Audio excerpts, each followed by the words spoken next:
Now to an important gas warning today that affects anyone with a car that's older than 2012. That's a whole lot of people. E15 is a higher blend of ethanol and gasoline, and it is EPA approved. It is now sold in a handful of states. But today, AAA is saying don't use it because it's going to damage your car engine. That's AAA saying that. And here's the kicker. At least 10 car companies are now saying they will not cover any claims of damage due to this fuel, due to E15, and it's going to void your warranty if you use it. Here to explain exactly what you need to know is Lauren Fix of the Car Coach. You know, I read this story this morning, and I couldn't believe it. I mean, this gasoline is out there being sold. It's approved by the EPA, yet you have car company after car company saying that they will not cover fuel-related claims. This is BMW, Chrysler, Nissan, Toyota, VW. Other car companies have said if you use this fuel that's approved and pushed by our government, it's going to void your warranty. Ford, Honda, Kia, Mercedes-Benz. It'll void. How is this happening? Well, the problem is there wasn't a lot of testing done, and us in the automotive aftermarket, and you know, I've been testing this stuff for a long time. There's something called phase separation, and there's all kinds of damage to emission systems, fuel systems, and engines. The first thing, you do not want to pump E15 into your car. And it's happening because our current government is pushing this because there's also corn subsidies going on. There's a lot of money changing hands. But the bottom line is consumers are going to be hurt badly if you use this stuff. I actually have proof that it damages fuel lines, emission systems, and engines. Why? What's in it that makes it so bad for your car? Because, I mean, you know, it's great for the environment, I would assume. Well, it's made from corn. So what's happening is a lot of farmers are saying, you know what, we're going to start producing corn rather than producing other products. So that's why your groceries have gotten so expensive. But on the other hand, what this is very highly corrosive, so corrosive that it has to be distributed to the gas stations in stainless steel stainless steel tanks, which are hauled by diesel vehicles of all things. But when it's merged with the gasoline in your gas pump, wherever you pump your gas into your vehicle, that's when they merge the two together.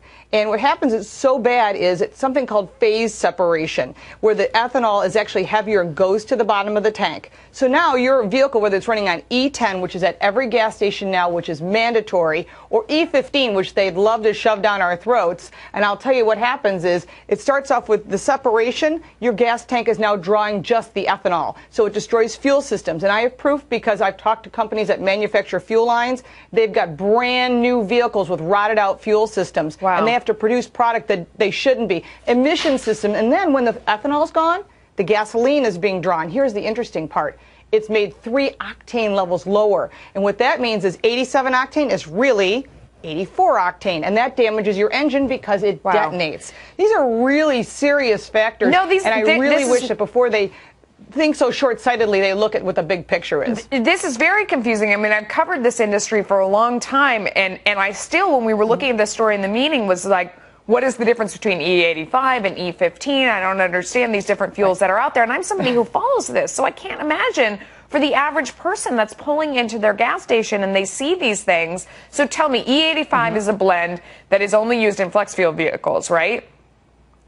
Exactly. So if you have a flex fuel vehicle, no matter what manufacturer you purchased it from, E85 is totally fine. You can What about run E15? The E15. You can.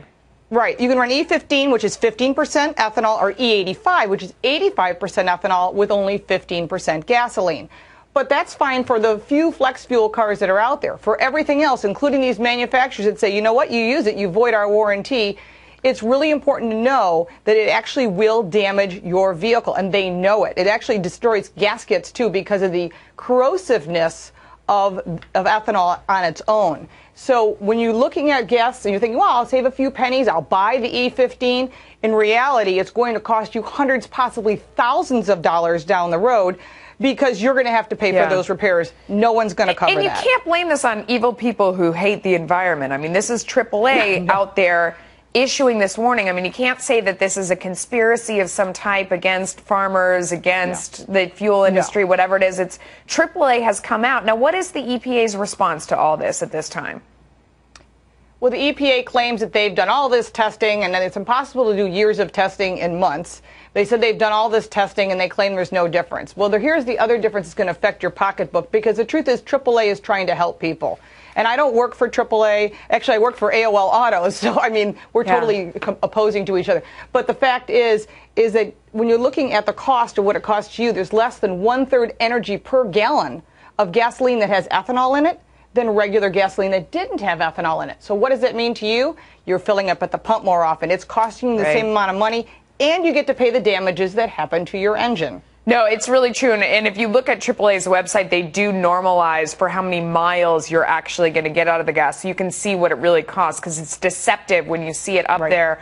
When you're pulling into the gas station, the price per gallon, it doesn't get you the same distance. So that's not a fair comparison. They try and say it's cheaper. Thank you so much for coming on and debunking a lot of these myths. Really important information for people who might accidentally void their warranty and wreck their car. It's crazy. Thank you. All right.